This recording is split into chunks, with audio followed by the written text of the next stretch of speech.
मैं हूँ श्याम गायकवाड़। जी। ये जो प्रोग्रेसिव रिपब्लिकन फ्रंट है उसका चीफ कन्वीनर हूँ मैं, और आरपीआई सेक्युलर का संस्थापक अध्यक्ष। हमारे जो साथी हैं एडवोकेट किरण चन्ने साहब, वो हमारी पार्टी के जनरल सेक्रेटरी हैं, और प्रोग्रेसिव रिपब्लिकन फ्रंट जो है उसके एक महत्वपूर्ण नेता है। हमारा जो श्रमिकों का संघ है लेबर फ्रंट, उसके भिवंडी के वो मुखिया रहे हैं, और भिवंडी का महानगरीय इलाका और पूरा ग्रामीण इलाका और पूरे हमारे जिले में और पालघर जिले में, पूरे महाराष्ट्र में उनको फुले आंबेडकराइट जनता, धार्मिक अल्पसंख्याक लोग, आदिवासी तबके, सभी लोग उनको सही ढंग से जानते हैं। अभी जो कोरेगांव भीमा का जो मसला, उसके बारे में जो एक कमीशन गवर्नमेंट ने अपॉइंट किया है, वो कमीशन में वो अगुवाई से आगे है, और वो दलित समाज की जो भूमिका है वो आयोग में रखते हैं। बहुत ही महत्वपूर्ण और ऐतिहासिक काम करते हैं वो। तो कैसे है कि भिवंडी में उन्होंने बहुत सारे आंदोलन किए हैं, और वो मैं समझता हूँ कि 20 साल से भी ज़्यादा एक सामाजिक और राजनीतिक आंदोलन में उनका हमेशा बहुत ही महत्वपूर्ण हिस्सा रहा है। यानी झुग्गी झोपड़ियों का जब सवाल था तो बहुत ही बड़ा मोर्चा जो कलेक्टर कचहरी के ऊपर गया था, तो भिवंडी और आसपास के सभी स्लम का नेतृत्व ये एडवोकेट किरण चन्ने ने किया था। अभी अभी का जो मसला है, यानी जिस तरह से टोरेंट पावर कंपनी ने पूरे भिवंडी मेट्रोपॉली यानी महानगर और ग्रामीण इलाके में जो सभी तबकों के लोगों का, ज़्यादातर गरीबों का जिस तरह से शोषण किया है, तो उसके खिलाफ एक बहुत ही बड़ा जन आंदोलन किरण चन्ने के नेतृत्व में ये भिवंडी में साकार हुआ है। बहुत ही बड़ा मोर्चा निकला था उनके नेतृत्व में। तो इससे कुछ लोगों को ऐसा लगता है कि शायद किरण चन्ने ये विधानसभा के इलेक्शन में खड़े रह सकते हैं, तो उनके खड़े रहने से इलेक्शन में जो लोगों की खटिया खड़ी हो गई है वो हमेशा उनके खिलाफ साजिश रचते आए हैं। और जब भी उन्होंने हाथ में जो टोरेंट का मसला लिया है, तभी से टोरेंट के पेरोल के ऊपर जो लोग हैं, जो नेतागण हैं, वो उनके खिलाफ हमेशा रहे हैं। जो आपने कल के प्रकरण के बारे में जो कहा आपने, तो कैसे कि एक झूठी अफवाह फैलाना, और झूठी अफवाह फैलाने के बाद में अपने शातिर गुंडों को इकट्ठा करना, उनका जमावड़ा करके एक साजिश के तहत किरण चन्ने के ऊपर हमला करने की कोशिश करना, ये बात यह भिवंडी में हो गई है।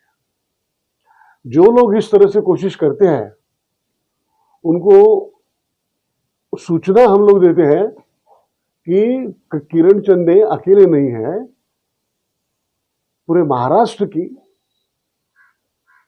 जो प्रागतिक जनता है, लड़ाकू जनता है, गरीब लोग हैं लेकिन लड़ाकू लोग हैं, वो उनके पीछे खड़े हैं। हमारे साथ में भाड़े के टट्टू नहीं है। हम संविधान को मानने वाले लोग हैं। रास्ते के ऊपर की लड़ाई करते हैं हम लोग, लेकिन जनता के फायदा के लिए, जनता के भले के लिए। लेकिन अगर इस तरह से हिंसा अगर हमारे ऊपर थोपी जाएगी तो उसका सही ढंग से हम लोग करारा जवाब देने वाले हैं। सर, आपको क्या लगता है ये तैयारी या हमला करने की साजिश किन लोगों ने की होगी? देखो, मैं तो ये कहता हूं कि 17 तारीख को उन्होंने एक मीटिंग ली। हमारी जो प्रोग्रेसिव रिपब्लिकन फ्रंट है उसने तय किया है कि हम लोग तो इंडिया आघाड़ी के साथ में है, इंडिया गठबंधन के साथ में, इंडिया अलायंस के साथ में है, यानी महाराष्ट्र में हम लोग महाविकास आघाड़ी के साथ में है। तो महाविकास आघाड़ी के जो नेतागण हैं, हाँ, उनके जो कंपोनेंट पार्टियां हैं, उनके नेतागणों के साथ में हमारी बातचीत हो रही है और हम लोगों ने मांग की है कि भिवंडी पश्चिम में हम लोगों को हमारा नुमाइंदा खड़ा करना है।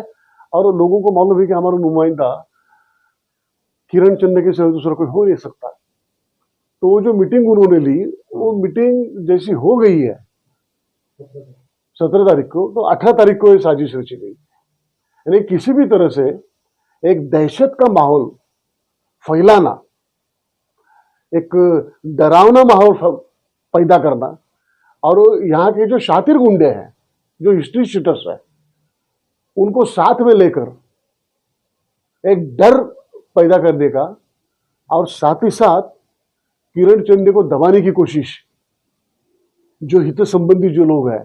अभी आपको तो मालूम है कि किरण चंदे जी यहाँ खड़े हो जाने के बाद में किसकी सोच, किसकी सीट को धोखा पैदा हो सकता है। तो यहाँ का विद्यमान जो एमएलए है, उसको ऐसा लगता है कि उसने ये कोशिश पहली मर्तबा भी की है। किरण चंद जी, एक बात बताइए, सीएए का जब अभियान चला था उसमें भी आपका नाम बहुत आया था। उसके बाद फिर बीच बीच में जो अभियान चले, बाद में टोरेंट पावर को लेकर भी आपका बड़ा नाम आया था। तो इस बारे में आगे और क्या प्रोसेस है, क्या चल रहा है, क्योंकि पब्लिक जानना चाहती है। देखिए, टोरेंट के बारे में जिस तरह का आंदोलन भिवंडी में हुआ वो हिस्टोरिकल था। जो टोरेंट के पैरल पर जो नेतागण हैं उन्होंने बहुत विरोध किया, फिर भी जनता हमारे साथ आई और हमने जनता से वादा किया है कि हम आखिरी दम तक, जब तक टोरेंट कंपनी नहीं जाती तब तक हम लड़ेंगे। बीच में आचार संहिता होने के कारण, खासदार के इलेक्शंस थे तो आचार संहिता लगी थी, उस दरमियान मैंने मुंबई हाईकोर्ट में, माननीय मुंबई हाईकोर्ट में जनहित याचिका दाखिल की है और उसका नंबर भी पड़ा है। अभी जल्द ही 1 महीने में वो बोर्ड पर आएगी और कोर्ट भी उसमें अच्छा फैसला देगी, क्योंकि भिवंडी के जनता का जो 285 करोड़ रुपया जो टोरेंट कंपनी को महाराष्ट्र गवर्नमेंट ने, ये भाजपा की जी सरकार थी, देवेंद्र फडणवीस ऊर्जा मंत्री थे, उन्होंने माफ़ किया। तो मैंने हाईकोर्ट में सबमिशन किया है और रीट में मुद्दा उठाया है कि जब टोरेंट कंपनी 300 करोड़ मुनाफे में थी तो 285 करोड़ माफ़ करने का कोई मुद्दा ही नहीं आता। तो ये भिवंडी के जनता का पैसा है 285 करोड़, वो भी उनको वापस मिलना चाहिए। और जिस तरह का बर्ताव जनता के साथ टोरेंट कंपनी कर रही है उसकी भी जांच होनी चाहिए। इस तरह की मैंने रीट हाईकोर्ट में फाइल की है। तो लड़ाई ख़त्म नहीं हुई है और मैं फिर से भिवंडी जनता को आश्वासित करना चाहता हूँ कि जब तक टोरेंट कंपनी यहाँ से नहीं जाती तब तक ये आंदोलन चलता रहेगा, न्यायालय के स्तर पर भी चलते रहेगा और रास्ते की लड़ाई के स्तर पर भी चलते रहेगा। सर, अगर आपको महाविकास आघाड़ी से टिकट नहीं मिलता है तो क्या आप आजाद उम्मीदवार से लड़ेंगे?